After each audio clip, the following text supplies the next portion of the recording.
Evening tea time ஸ்நாக்ஸாக முறுக்கு நான் பண்ணியிருக்கேன். இந்த முறுக்கு உளுந்த மாவில் செய்யலை. இப்போ உளுந்த மாவு நீங்கள் சேர்த்திங்கன்னா அதை வறுக்கணும், ஜலிக்கணும். அப்புறம் அது சரியாக ஜலிக்கலைன்னா என்ன ஆகும்னா முறுக்கு வெடிச்சிடும்.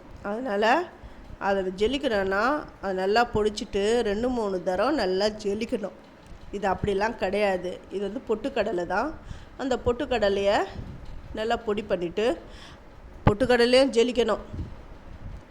அதை ஜலிச்சுட்டு அரிசி மாவில் சேர்த்துக்கணும். இது ரொம்ப ரொம்ப ஈஸி. இந்த முறுக்கு இது சுடு தண்ணியில் தான் பிசைஞ்சு நான் செஞ்சேன்.